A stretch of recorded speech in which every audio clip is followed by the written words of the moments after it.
Hey Eva, how are you? How are you? I'm doing good. I'm doing good. How are you feeling for the midterm so far?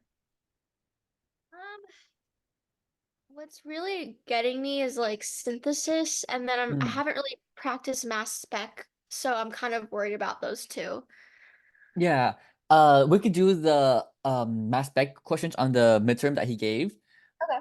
first. So let's see. So in the part J of the vocabulary, wait, let me just make the get the thing. Say here, go here, this one. Yeah, and also the vocab like that he has on there, some of them I don't understand what he's trying to ask. Yeah, like which like the hydrogen index deficiency. Yeah. That word when I saw that I was like, what is that? But that's just another way of saying degree of unsaturation. Oh, okay. Yeah, where he doesn't give you the chemical formula, he just gives you the nomenclature of the thing, and then you just have to draw out that structure and then like count the number of atoms in that structure, Could and we then try that? yeah, let's try this.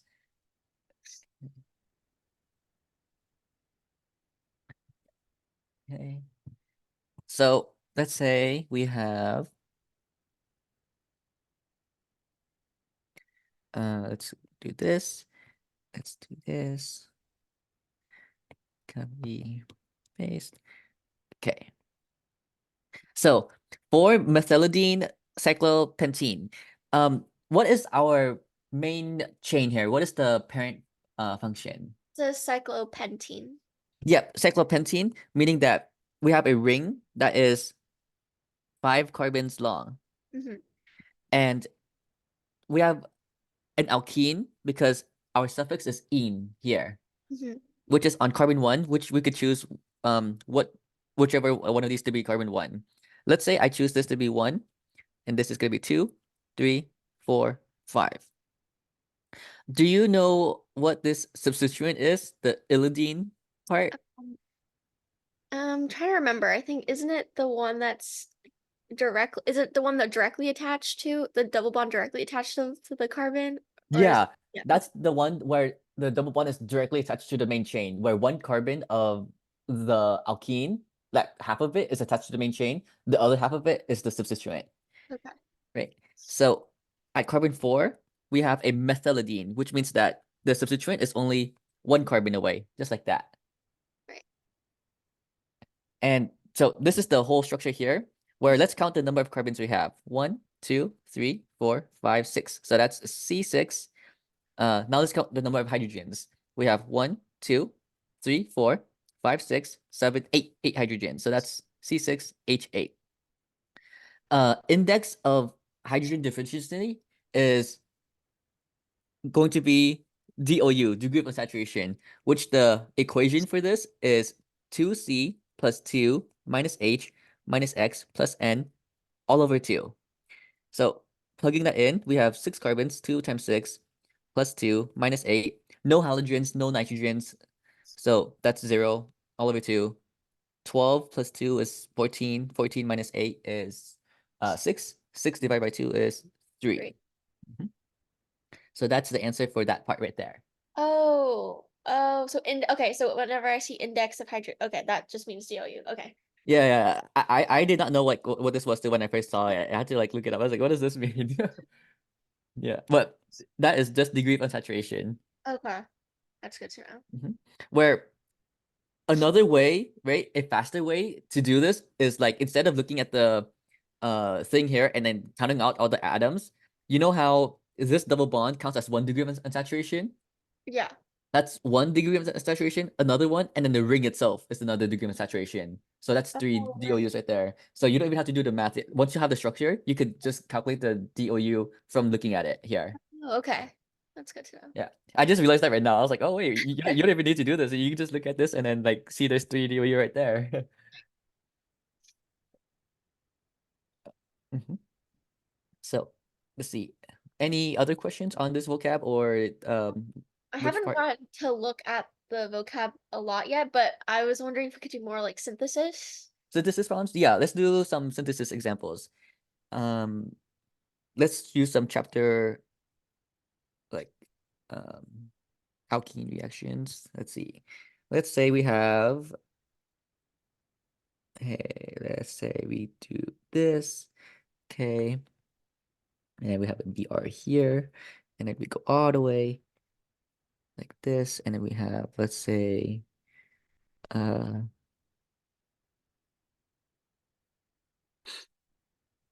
let's say CN here. Okay. So let's say we have this synthesis kind of problem. Yeah, I'll go over number 3 after this synthesis problem. This one right here, the one with the BR2 Yeah. and water. Okay, okay. Yeah. So for this synthesis here, right? What do you guys think happened? What's uh different between the reactant and the product molecule here?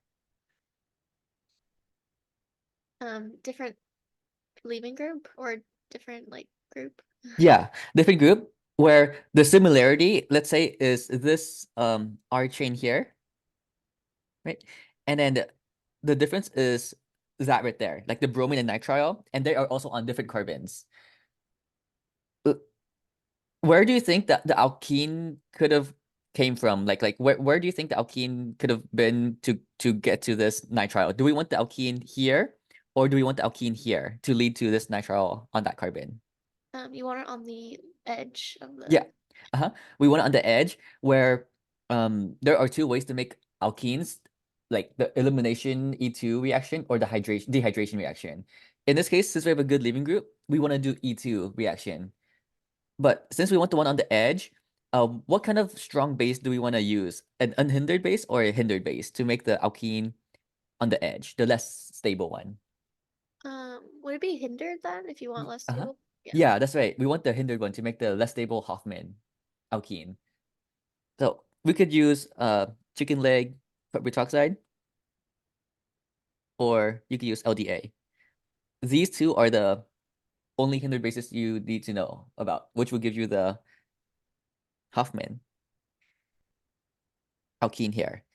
Now, let's go backwards now. Let's say the CN, right, substituted some kind of bromine as SN2 reaction. Like, let's go backwards. Let's say that CN came from this right here. What reagent do you think could have happened to substitute this bromine to a nitrile? Now, this is a 118A reaction here. Like, this is an electrophile. What kind of nucleophile do we need to attack that electrophile to get the CN here? I'm kind of blanking. Uh-huh. Don't you need to make it into an OH first? And OH from Oh, here or from here? from the BR. Yeah, so from the BR to this nitrile, we could go do that in one step by doing SN2 reaction, like NaCN or KCN, Oh, okay. right? Because we know that the CN has a negative charge, which is the nucleophile, right? Because negative charges are nucleophiles. This is the electrophile here, because this carbon is partial positive because it's attached to an electronegative atom, which steals electrons from that carbon. This nucleophile will attack that electrophile and kick out the leaving group. This is a SN2 reaction back in 116A, where we just substitute this bromine to the nitrile there. And yeah, we would use HBr with ROR to add a BR here, because what position did the BR attach to in the alkene? What is this position called? Anti-Markovnikov? Yeah, anti-Markovnikov, the less substituted carbon, which is the anti-Markovnikov position, where we have to use HBr and ROR. This ROR here makes the BR attached to the anti-Markovnikov position. That's right, that's right. If we just put HBr with no ROR, then we get the BR at the Markovnikov position, the more substituted position. But we do not want that, because we see in the product, the thing that attacked is on the less sub side right there. which is the anti-Markovnikov position, which is why we want the bromine at that carbon right there. Could you quickly like explain Markovnikov and anti-Markovnikov? I'm a little bit confused how to Yeah. identify them. So Markovnikov and anti-Markovnikov is a way to determine, like, talk about positions. So this carbon, these are the carbons of the alkene right here. Markovnikov is the carbon that is more substituted, right? This carbon is more substituted because it has one R group. Anti-Markovnikov is the carbon that is less substituted in the alkene. So this carbon here is the anti-Markovnikov position because there are no R groups at all attached to it. It's just H's, hydrogens, right? So based on that, let's say we have this alkene with that and this right here. And let's say this is the red carbon, this is the blue carbon. Which carbon is the Markovnikov carbon? The blue one. Right. That's the Markovnikov. And that means that the red carbon is the anti-Markovnikov. Right. So this is the anti-Markovnikov, this is the Markovnikov position. We wanted the bromine on the anti-Markovnikov position because we see that the group is attached to the anti-Markovnikov position, the less substituted position. And to And add we use uh-huh. like roar for it. Yeah, Okay. roar would do an anti-Markovnikov reaction. Okay. And this roar thing here, it only works with HBr or let's say RSH or SH2, like sulfur. It does not work with HCl, HI. Yeah, it doesn't work with those. Only HBr or sulfur. Sulfox. Okay. Okay. Yeah. Thank you. Yeah. Sorry, really fast for the HBr. Can you show the mechanism from the alkene and the HBr again? It's just I get confused about that. Oh, I just realized something that this is a mistake. HBr would actually make this right here because I just realized something in the mechanism. Are you talking about this mechanism here or the one with the roar? So like from an alkene using using HBr to get the next product. Wait, After. this part here or this part here? So you know how you have an alkene? Yeah, So how do you use like HBr from the alkene to get the next product that from the arrow above? If that Oh, makes this one right here. Yeah, yeah. Yeah, okay, let's go over that mechanism. Okay, that is going to be, let's see. This is the one with radicals, like the initiation, propagation stuff.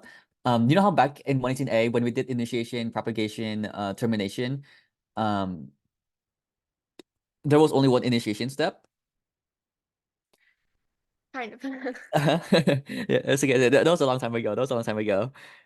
So when you have this reaction, right, an alkene with HBr and roar, this reaction, you think of anti-Markovnikov, which means the less subcarbon,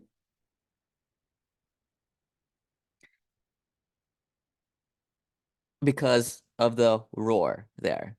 So we know that this carbon is the anti-Markovnikov position, so we are going to add bromine right there. So here's the mechanism. Initiation is the first step, where the roar looks like this right here. There's a bond between these two oxygens.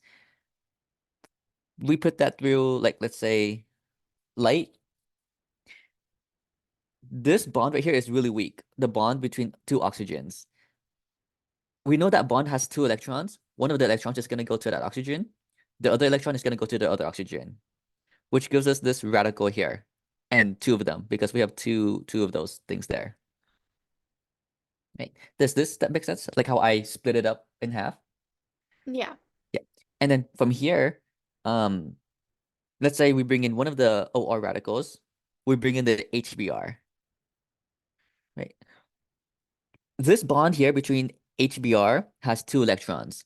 one of its electrons is gonna make a bond with that H and that oxygen right here. The other electron is gonna go to the bromine right there. That's gonna give us ROH plus bromine radical, where this bond between O and H, this bond right here, came from this electron and one of the electrons at that bond right there.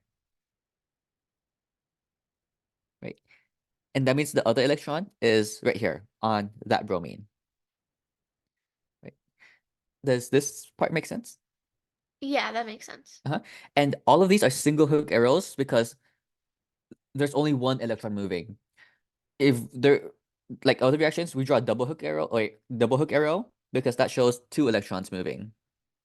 Single hook arrow shows one electron moving, right? Now this Br radical here is all we need to start the propagation step. So the next step is propagation. Okay. So two initiation steps. Once we get to the Br radical, we can now propagate the reaction. Now let's say we have, this was our alkene, and let's bring in our Br radical right here. Which carbon would make the radical more stable? Think of it like the carbocation stability. It would be the first one that you Yeah, the more substituted one right here. So that's why I'm gonna make that radical right there. That means the other electron is gonna make a bond with the Br like that. Right? And that gives us this right here, where that radical came from that electron. This new bond between that carbon and bromine came from these two electrons here, Okay. coming together like that. Right? And then sub-step B, this radical here can gain a hydrogen by bringing in another HBr and form our desired anti-Markovnikov product with a Br radical side product, because once we use this HBr, one of the electrons is going to go leave with the Br radical here, which can propagate because it could go backwards to sub A and keep going on and on and on and on and on and on and on and propagate the reaction. Oh, okay. Right? Where this is the main product here, the anti-Markovnikov product.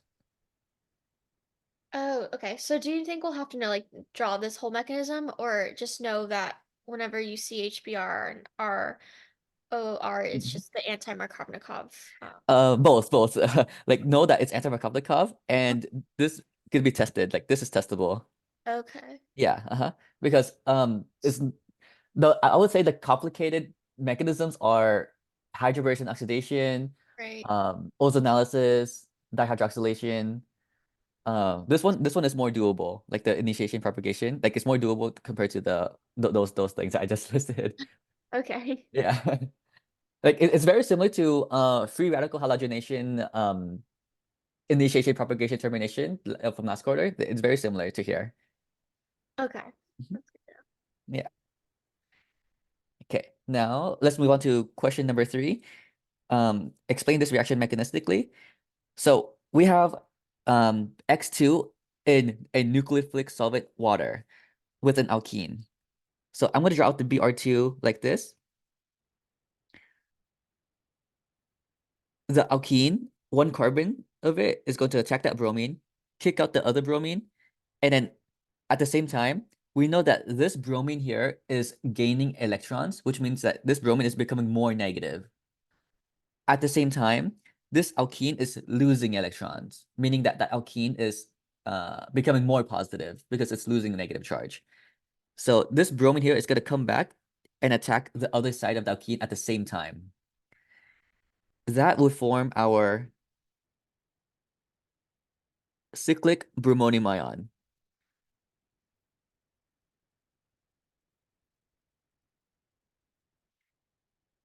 Since these are both wedges, that forces this methyl group on that carbon to become a dash. Because sp3 carbons can only have 2 flat bonds, 1 wedge bond, and 1 dash bond. Okay, Now from here, we have competition of nucleophiles here. We know that we kicked out a Br in the first step, so we have a Br minus, we have water floating on in the solution, and we also have this alcohol here within the same molecule.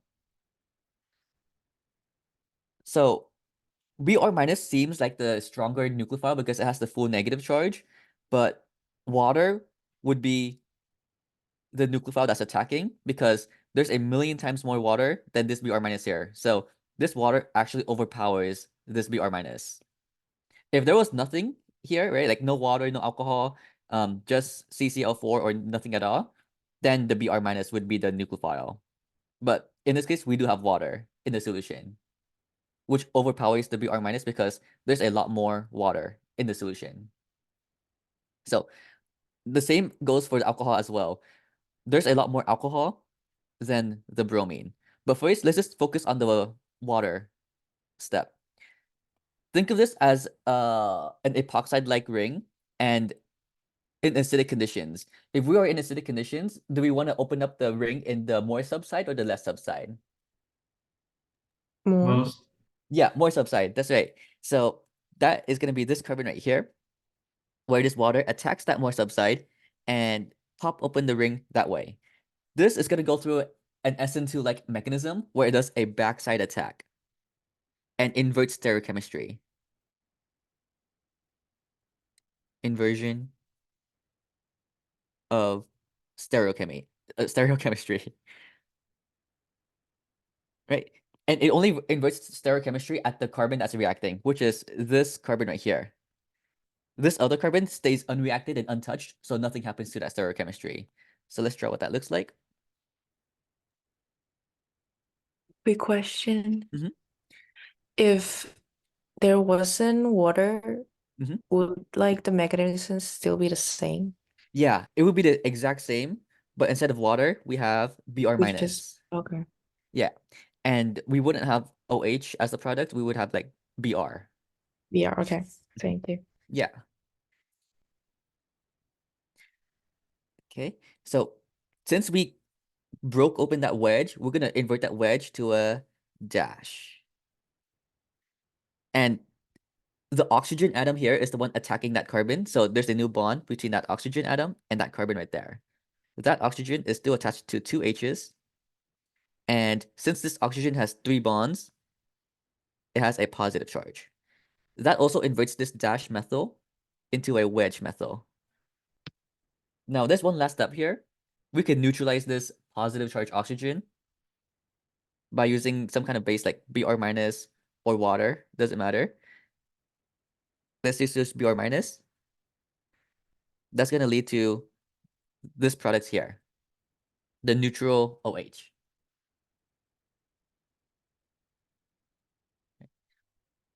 Does that make sense for this product? Yeah. Okay, so now let's look at the next one here, which is the weird one. We said that there are 3 different nucleophiles competing with each other, the Br minus, the water, and the alcohol. Br minus we got rid of completely because there's a lot more water and a lot more alcohol overpowering that Br minus. So now let's look at the case of the alcohol attacking that more subside. Wait, Brian, I have a question. Yeah. So what I'm thinking is you're gonna do that. You're gonna attack with the alcohol, right? That Yeah. alcohol is gonna attack it onto the most subside, and then you're gonna want to fold it onto itself so it removes the stereochemistry. Would that be it? Yeah, it would fold onto to itself where when we do this reaction, right? It would like we want to make the ring in the same bond. Like you know how whenever we make rings, the bonds in the ring are like the same, like they're both either wedges or dashes. Yeah. Yeah. So in that case, right, it's better if this bromonium ion was a dash because you know how whenever we attack that more subside, we always invert stereochemistry. We want this bond to invert to a wedge because you know how this bond is a wedge right here. Yeah. When we do that reaction, we get this right here where we form this kind of ring.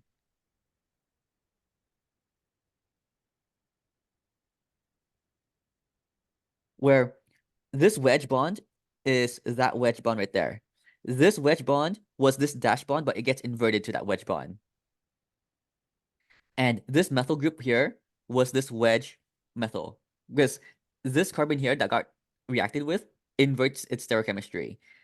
And you know how wedge bonds are like going towards you and dash bonds are going away from you? We could redraw this like this. Let's say this, I say this is 1, 2, 3, 4, 5, 6. And let's say this is going to be 1, 2, 3, 4, 5, 6. Same 6-membered ring, but between 1 and 4, we see this kind of structure here. Where you know how the wedge bonds are going up? These are the wedge bonds here going up. This is just another representation of this right here, but it's easier to see like that other ring right there with the wedge bonds. Like the wedge bonds are these wedge bonds here. We see that the methyl on carbon 1 is going down, so it's going down. Bromine is going down on carbon 2, like that. Does this make sense how I got this part? Yeah. Right. Where the last step here, same last step as the previous one, neutralize that O by using Br minus, get to the final product there. So this is an intramolecular halogenation reaction where we formed an epoxide ring. So sorry. When does this happen? If it's just alcohol, or it could also be the ROH group if it for intramolecular. Like if you have like a ROH group. If you had an ROH group, right, then Yeah. the mechanism would be the exact same as this part right here. Uh-huh. But instead of having this oxygen with one H, let's say one of the H's is an R, like that. Yeah. Right? Because we use ROH, then the product would be an ether, like OR. Okay, so it wouldn't do an intramolecular Yeah, it wouldn't do an intramolecular reaction because the alcohol is separate from the electrophile. Nucleophile is separate from the electrophile. If they're separate, that's intermolecular. If Okay. they're on the same molecule, like nucleophile is on the same molecule as the electrophile, and it attacks itself to form a ring, that's intramolecular. Intramolecular always forms a ring. Okay. Thank you. Yeah. So Brian, would you think that we would have to write both of these mechanisms on the paper, or just one? He said, well, explain this reaction mechanistically. So we would have to include both of them because the one of it gives this product here, the other one gives this product over here. So we need to show both mechanisms. All right, sounds good. If you didn't give this product here, then you could just like show this mechanism, and that's good. At the beginning you said like OH override the amount of Br. How do you know that? Oh, like how do I know like the H2O or ROH is a lot more excess than Br minus? Yeah. Yeah. So when we do these reactions in lab, right? Like we're putting this starting material with that Br2 in water. Br2 comes like, let's say in the same equivalence as water. Like let's say there's 10 of the Br2 and 10 of water, right? The very step of the mechanism is kicking out one Br. So when we kick out this one Br minus, there's still 10 waters floating around because only one Br2 got reacted with. So there's a lot of water in the flask or whatever you're reacting it with, where a lot of these waters here overpowers this Br minus. So the water here is gonna attack instead because there's so much of them, and you can just basically ignore that Br minus there. What about alcohol? Yeah, same reasoning. Instead of water, Oh, we just have alcohols around. Same mechanism, but different nucleophile. Like if you have alcohol, you get OR as the product here instead of OH. oh, okay. If you have water, you get OH as the product. Okay. Makes sense. Yeah. But in this case, we do have both water and alcohol. But the alcohol part is weird because it's in the same molecule as the alkene, which is intramolecular reaction. which leads to this weird product here. Hey Brian, do you think it's possible if we can go over number two too? Because I got two side reactions other than the major, but I'm not sure if like the third one's just gonna be a cis. Yeah. It's most likely gonna be a cis. Like if you have a trans isomer, then the other minor one is probably gonna be the cis. But let's go over that and see. So let's draw out this right here. The main chain is pentanol, which is 5 carbons long. 2, 3, 4, 5. And we have an alcohol at carbon 3 because of that 3 right there. And then at carbon 2, we have 2 methyl groups like that. Okay.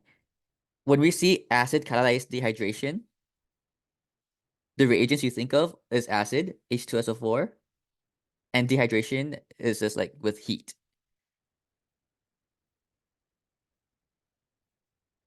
Okay. So let's draw that product. 2-pentene is the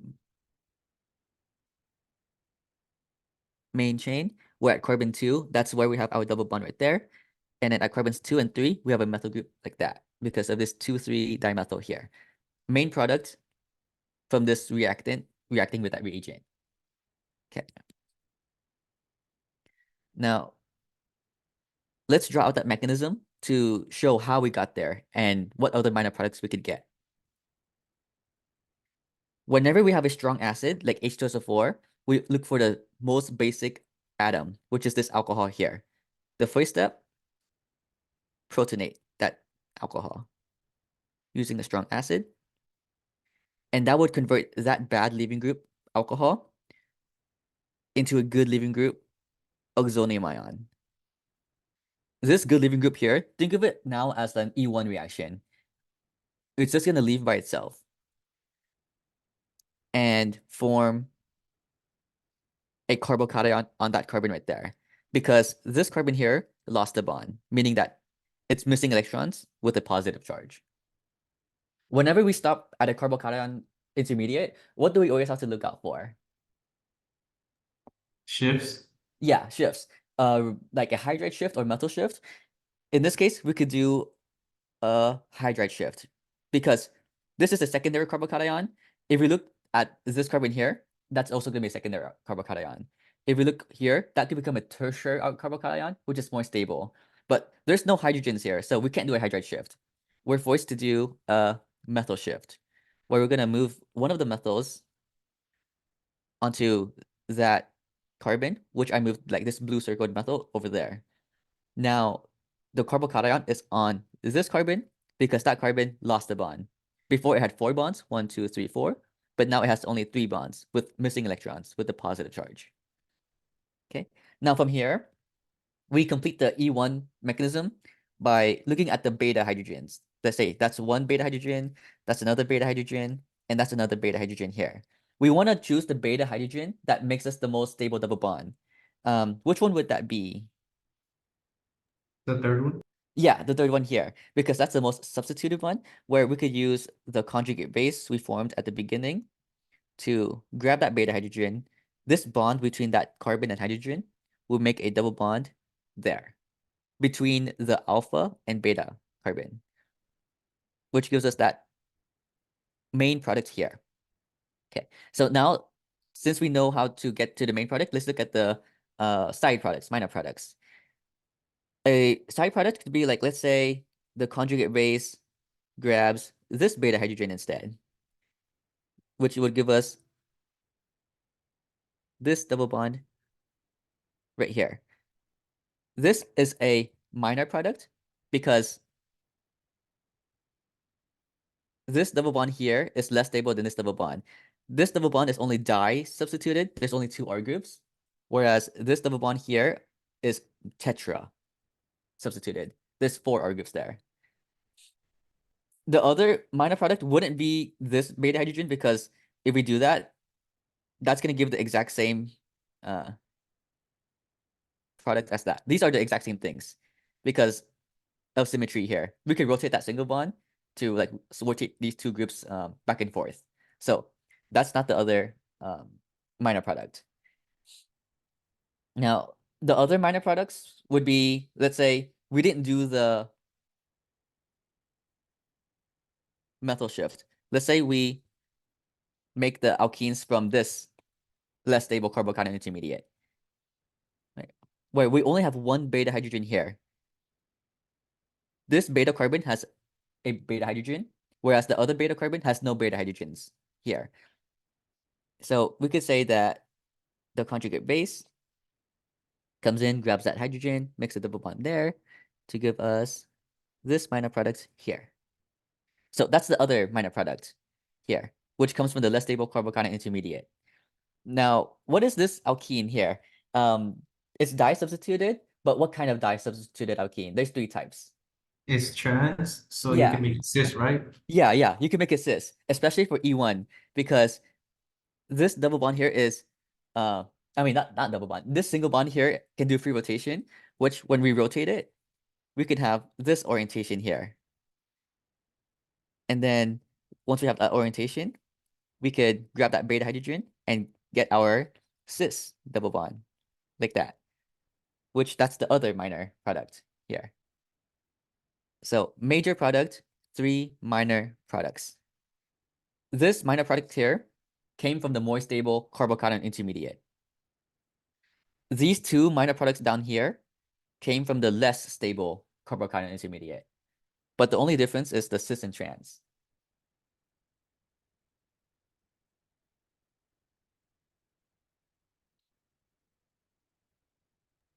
All right, thank you so much.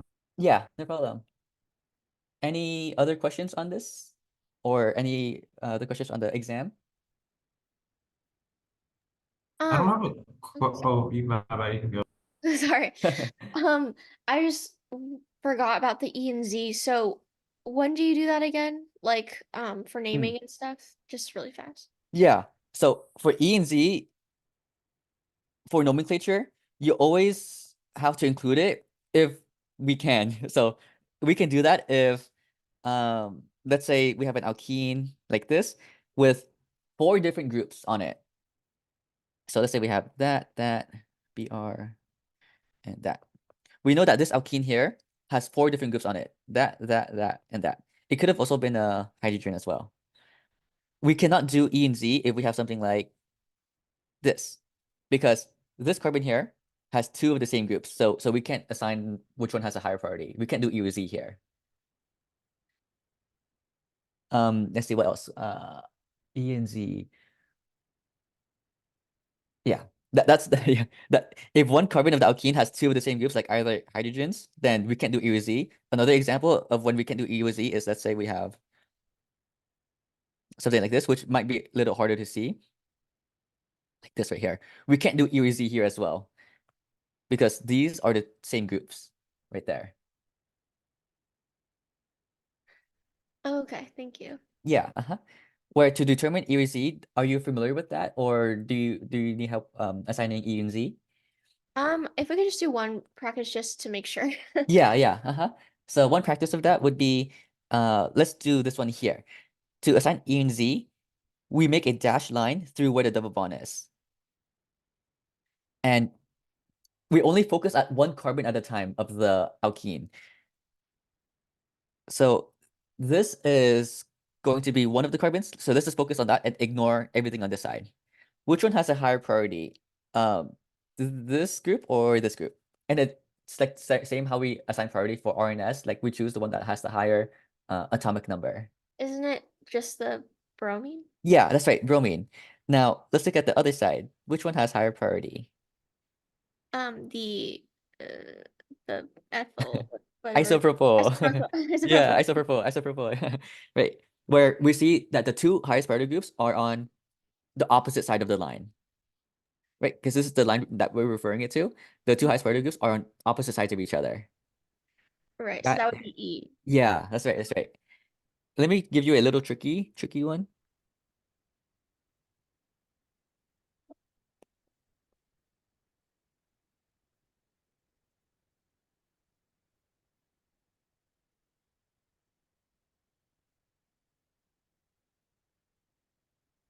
Oh, that is tricky. Mhm. Okay, let's try this one. E or Z?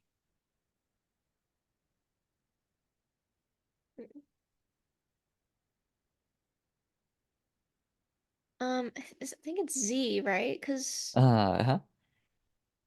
Yeah, you got it. okay. Yeah. This is a high priority than this one. A lot of people would say this is the high priority because they think it's bigger and there's a bromine here.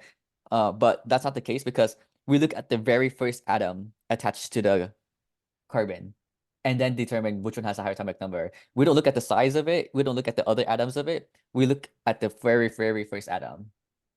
Right. So what about the other alkene then? Do you just So the other part here, these carbons have the same atomic number because they're the same atom, carbon and carbon.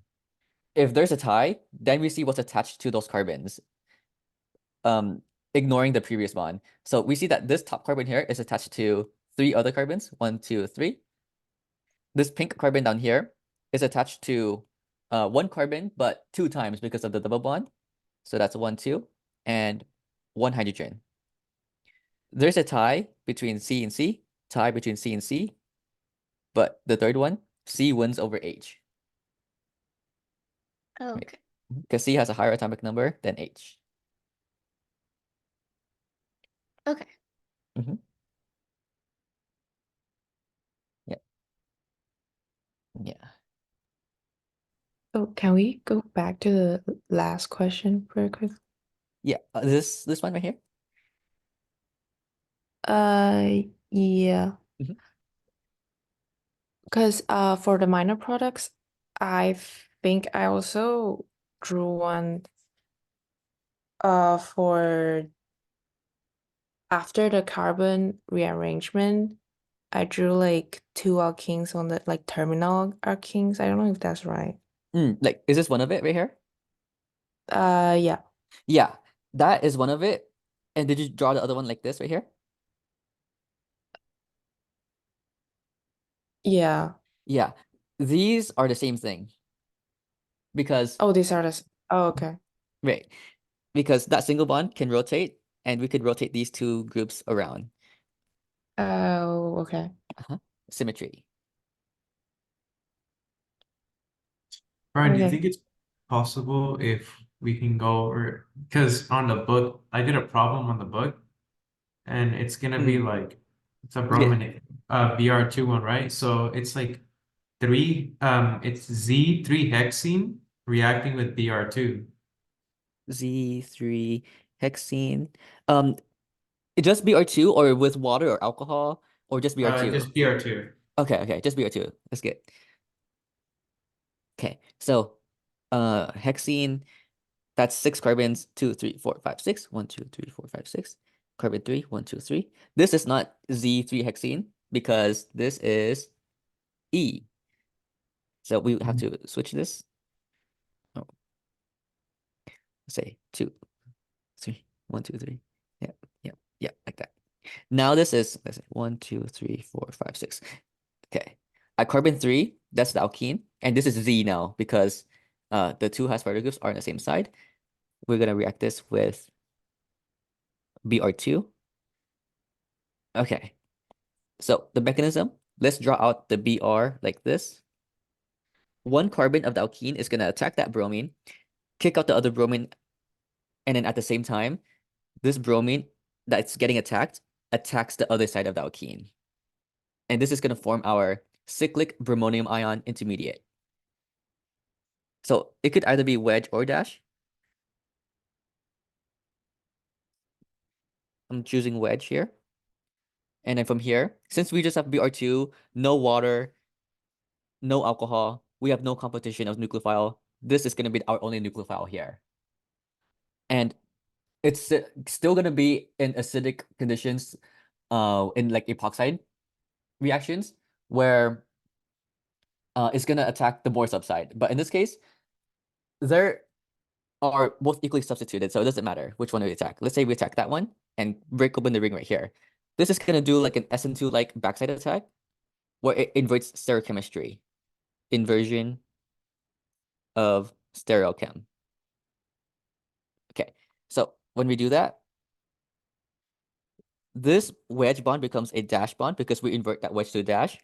This bond here stays as a wedge because that carbon there is untouched. Nothing happens to it. So it stays as a wedge. What do you notice about the stereoselectivity of this? Are they syn or anti to each other? They're anti. Yeah, anti. So that's why this reaction here is specifically anti-addition. Right? Is that the answer to this? I want to make sure. That's the part that I was wondering about. Like, I was wondering because that's exactly what I thought so too. But basically, what they do is they flip the I see. last part. Yeah, this is what they did. I think like this single bond here, they rotated it, Yeah. right? And then they made it like this: 2, 3, 4, 5, 6. And then we have BR and BR. Was it that the answer that they gave right here? Yeah, I was confused about that because I was like, isn't it supposed to be anti-addition? Yeah. That's the confusing part. Uh, it is anti-addition. You are right, which ends up like this. Where let's focus on the main chain, which looks like that, right? Mhm. They wanted to draw the main chain in a zigzag formation, which is like probably the more aesthetic way. But this is the exact same thing as that. This single bond here just rotated. And when we rotate that, I'm gonna say that this group here stayed the same. And then I'm swapping these two places together. Like I'm swapping that bromine with that ethyl group. And when it's swapped, it inverts this dash into a wedge like that. Okay. Okay. Yeah. If you were like a grader, would you be fine with both of those answers? Yeah. This is acceptable as the answer for predicted product. You, Okay. you can't take points off for drawing like this. If you get points off like that, then I would request regrade if I were you. All right. Thank you so much. Yeah. And then also explain to them as well, like that's the exact same thing. It's just rotated. Yeah. Mhm.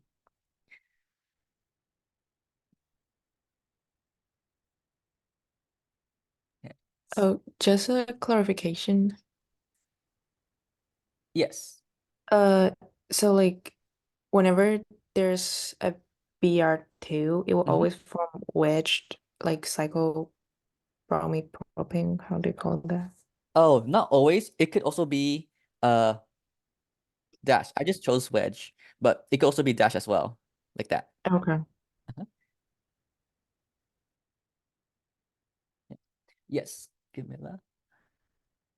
Right. I was just wondering, Uh-huh. could you go over number 6 for Yes. the practice exam? Mhm. Thank you. Oh, number 6 right here. Okay, this Yeah. one, Yeah. there's supposed to be that peak right there at 1600. Oh, okay. Yeah, I think there's a typo on the IR here. Because 1500 and below, ignore fingerprint region. This is kind of useless because that's the regular like sp3 CH bond, so that's nothing there. So based on that, right? Like that wasn't there before. The IR would be useless in that case. It tells us nothing. There's supposed to be this sharp peak at 1600, where what does that tell us? What functional group does that tell us if there's a sharp peak at 1600? An alkene. Yeah, an alkene, right? So we know we're gonna have an alkene somewhere. So the first step, let's calculate the DOU. That's 2 times 4 plus 2 minus 6. There's no halogen, or there is halogens. There are 2 chlorines here. So we have to minus 2 as well. Because the equation for DOU is 2C plus 2 minus H minus X plus N all over 2. Where X is any halogen like chlorine, bromine, iodine. Like this is like one of the few cases where I've seen the halogen on the NMR, where if there's a halogen, you have to subtract it because that's part of the equation here, right? There's no nitrogen, so we don't have to worry about that. All over 2. 2 times 4, 8. 8 plus 2, 10. 10 minus 6, 4. 4 minus 2, 2. 2 over 2 is 1. We have 1 DOU, where DOU tells you like how, if you have a double bond, triple bond, or any kind of ring. A double bond shows you 1 DOU. A triple bond shows you 2 DOU. Any ring shows you 1 DOU. If you have a benzene ring, then you will have at least 4 DOUs because we have 3 double bonds, 1, 2, 3, and a ring. 3 plus 1 is 4. since we only have one, we could say that that one DOU comes from the alkene here that we have in the IR. Right. Okay. Let's draw that alkene right there. Now, he doesn't give us the integration numbers, but that makes it harder because usually you're given integration numbers to show how many hydrogens are in each peak. So if he doesn't give you integration numbers, we have to look at the area under the curve or the height of it. You notice how this has the highest like height right there, and this has the lowest height, and this is like the intermediate height. We could say that this peak here has the most amount of hydrogens because it has the highest integration, and this peak here has the lowest amount of hydrogens because it's the lowest peak. And this is somewhere in the middle. So I'm just gonna guess that this is 1 hydrogen, 2 hydrogen, and 3 hydrogen right there. And that adds up to 6 because we have 6 hydrogens. 1 plus 2 is 3, 3 plus 3 is 6. So that's my guess on the integration based on the peaks height integration like that. What is this region here in the H&MR? Like where does the proton have to be in the 5 to 6 range? An alkene. Yeah, an alkene. So I'm gonna label this peak A, B, and C. Let's say that this hydrogen is hydrogen A because it's between the alkene region. Does that make sense? Like why I put the hydrogen A on that alkene right there? Yes. Yeah. That's now we look at the subpeaks. How many neighbors would hydrogen A have if it has 3 subpeaks? 2. Yeah, 2 neighbors. So let's say its 2 neighbors are gonna be right here. 2 neighbors. Okay. And which peak, A, B, or C, has 2 hydrogens as an integration? B. Yeah, B. So these hydrogens are hydrogens B. What do you notice about peak B? Like where it's located at? Is it relatively de-shielded or shielded? Is it next to an electronegative atom or is it just next to a regular alkane? Shielded. Yeah, so shielded is like usually gonna be between 0 to 2, like nothing, not near a electronegative atom. But 3 to 4, you know how that range is like when the hydrogens are next to electronegative atom, right there. Well, this peak here is more shielded than this peak right here. But when you have any peak in 3 to 4, you know how those peaks are next to an electronegative atom like oxygen, nitrogen, something like that. Yeah. Yeah. So if we have an electronegative atom near this peak, what do you think has to be near these hydrogens here if it's de-shielded? The chlorine. Yeah, the chlorine. So we could put a chlorine right there.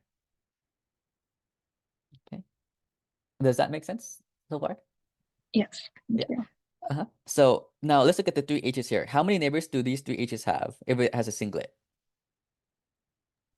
No neighbors. No neighbors, right? So we could say the 3 hydrogens with no neighbors, hydrogen C, C, C, are those right there, right?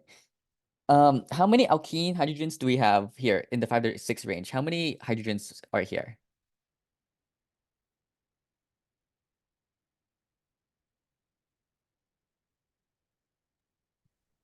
Sorry, I don't know. Oh, that's okay. So there is only one because you know how I guess like this is 1 hydrogen right here. So that's the integration part right here. Right? Only 1 alkene hydrogen, where that only 1 alkene hydrogen is that HA right there. That means we can't have a hydrogen right here. But what other atom are we missing based on the formula here? We used up already 4 carbons, 1, 2, 3, 4. 6 hydrogens, 1, 2, 3, 4, 5, 6. 1 chlorine. We're missing 1 more chlorine.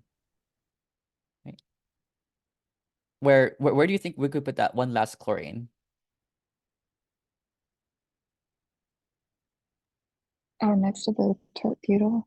Yeah, like well, be careful. This is not a torpedo because I Oh. drew out hydrogens right here next to the methyl. Oh Methyl. yeah. Okay. Right. Gotcha. Where to redraw this to make it neater, we could say that without the hydrogens, this is the structure here. Like that. Right. Where let's make sure everything makes sense. 4 carbons, 1, 2, 3, 4, check. 6 hydrogens, 1, 2, 3, 4, 5, 6, check. 2 chlorines, check. 1 DOU with the alkene because there's supposed to be a peak here. That's a typo. Check. And then you can hyper specifically confirm this with the HNMR, with like the integration, the peaks, the number of neighbors. We said that this HA here has 2 neighbors, which are these two here. And also, how many neighbors do these two H's have here? HB, how many neighbors do these hydrogens have? 1. Yeah, 1 neighbor, which should be that 1 H right there. Wait, does that make sense? Like it's Yes. 1 neighbor is that one right there, which is gonna be a doublet, which does show up as a doublet on the HNMR to show it's 1 neighbor. That's good. And then these 3 hydrogens here with no neighbors is checked out as well because there's no hydrogens here. So 0 neighbors, singlet. Brian, I have a question. Yeah. I asked Mascal about it after class, and he Uh-huh. said he did it intentionally to not include at a 1600, and he said I want you to look at the ppm and also making a line at 3000. And then he said something about anything over 3000 assumes an alkene. And Oh, like this yeah, peak right there. yeah. Oh He's yeah, all that like, chart peak at 3100 sp2ch, yeah, which is that right there.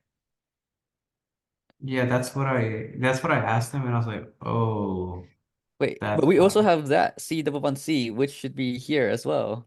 That's what I was wondering. I was like, he's all Mhm. like, apparently, I don't know why he doesn't doing this, but he says he likes to include only one. Uh, that no, That's no, weird. no, that's weird because yeah, if we have this 3100 sp2ch peak, that should always pair up with this peak right here because this is only possible if this is here. Like if a double bond is there, that's only this H is only possible if this is here. That doesn't make sense. Yeah, I don't know why he did that. Yeah. What the heck? That's so weird. Yeah. Any other questions on this practice midterm? Oh, I had a quick question on the NMR. Like, is there like a way you decide it's like cis or trans? Like Oh if the yeah. dot's going up or down? Yeah, if like let's say it's this or this instead. Um Yeah. that is gonna be given by the J values, most likely with the H's, like cis or trans or E or Z. But Mascal didn't give J values here, so there's no way to know here.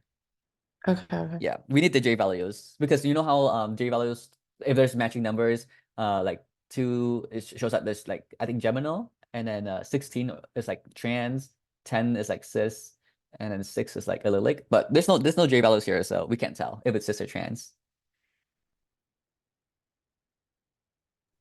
Do you think Mascal's going to give J values for the exam?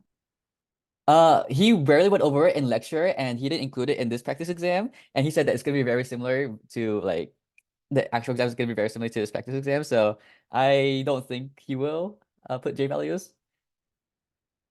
Okay. And my second question is, do you think he would put a ring for the NMR? Oh, NMR, that one he could do. I can see him doing that because he's Oh, very okay. tricky. Yeah, Okay. Thank you. yeah. Where the tips to see if there's a ring is that if you see a few peaks on the HNMR and a few number of carbons, then that's most likely gonna be a ring. With also like a degree of unsaturation that you can't account for in the IR. Because the IR can't tell if there's a ring or not, but the IR can tell if there's a double bond or triple bond. So if you see nothing on the IR, but you have an extra DOU, then that most likely came from a ring. So that's another tip as well. So it's just a lot of trial and error and guessing and confirming and hoping and praying for these spectroscopy problems. Right. Any other questions? But let's see how many points this was worth. Oh no, he doesn't show, but it should be like around at most 10% for the spectroscopy, which you could get most of the partial credit by drawing the fragments, the functional groups, the DOU, stuff like that. The hardest part is piecing out all the fragments together in the specific structure here. But you get partial credit for DOU and all the other ones, fragments. I had a question for Yeah. predict the products. So for example, for like F, it's sin addition. And I think in the key, he only put wedge, but I put wedge and dash. I put both of them. Do you Like need to he put both? Or yeah, he only included that one. yeah, the other one would also be this as well. Do you need to include both? Because I included both, but the key only has one. If you put both, that's the more correct answer. Like I think he just left that out. But yeah, this should be the correct answer here. Wait, let me make sure if this is the same thing or not. Car center. This is gonna be 1, 2, 3. That is S. 1, 2, 3. Right, this is R. Let's look at this one. 1, 2, 3. But flip. If we rotate it upside down, let's say we get this. OH. This is going to be 1, 2, 3. This is R. This is 1, 2, 3. This is S. So that's the same thing. So yeah, these two are not the same. So you do have to include the other one as well. I think he just left it out, but since these are different, you do include it. And since these are enantiomers, you could just say plus enantiomer or the plus minus symbol. You can't put this if there is like a pre-existing chiral center somewhere, because then they would not be enantiomers. There would be diastereomers. Right? You Okay. can only do enantiomers if they are actually enantiomers. But if they're not and they are diastereomers, then don't do that. Okay. Thank But you. you're right. You should include that other product as well. That's right. Yeah. Okay. Do we have to say it's enantiomer? If so, how would we know when to put it? You don't have to say plus enantiomer if you draw out the other one out completely with the inverted stereochemistry. But if you know that the other one is an enantiomer of that, then you would have to put plus enantiomer. But let's say there was a pre-existing chiral center like this here, then these would not be enantiomers because these chiral centers changed, like R and S, but this chiral center here stay the same. So if you are given this as the pre-existing chiral center here, then you cannot say plus enantiomer because these would now be diastereomers, making this reaction diastereoselective, which might be a conceptual vocab question. This is diastereoselective because it creates diastereomers. It would be enantioselective if it creates enantiomers. Does that make sense? Could you go over what like a diastereoselective is? Is it like based off of R and S again? Yeah, so diastereomers would be like if the two molecules, some chiral centers change, which you know how these are the chiral centers that change right here, like S to R, R to S. But this chiral center here stays the same. So diastereomers means that some chiral centers change, some chiral centers stay the same. If a reaction produces diastereomers, that reaction will be diastereoselective. Got it. So enantiomers completely switch. Yeah, enantiomers is every single chiral center switches, like every single R switch to S, every single S switch to R. Right. But in the original one, like except like without that extra group that I added, those would be enantiomers right there. Because every single chiral center change. Then this reaction is enantioselective.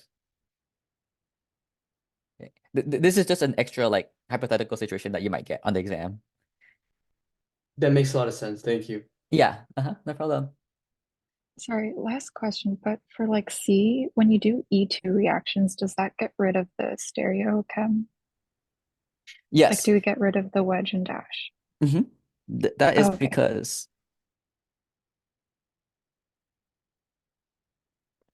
say this is R1. This has to be R3, R2, R4. These are sp2 carbons, which sp2 carbons are flat and planar. No wedge, no dash. Everything is forced to become flat and planar in sp2 carbons. The reason why I put R1 and R3 trans to each other is because R1 and R3 are trans to each other in the original molecule. R2 and R4 are also trans to each other in the original molecule. We could also say that R2 and R3 are cis to each other, which is also true. R2 and R3 are cis to each other, or R1 and R4 are cis to each other, like that. So the order of this matters as well. It's like if you flip this, that would be wrong. But if you flip this and this, then that would be correct. Because the stereochemistry relationship matters between these R groups. Okay. Uh-huh. Thank you. Yeah, no problem. Okay. It's good. I'll post these notes to the module with the recording as well tonight. Oh yeah, now I gotta make that practice exam for you guys too tonight. Thank you so much. Yeah, no problem. See you guys. Thank you. Mhm. Night. Good night.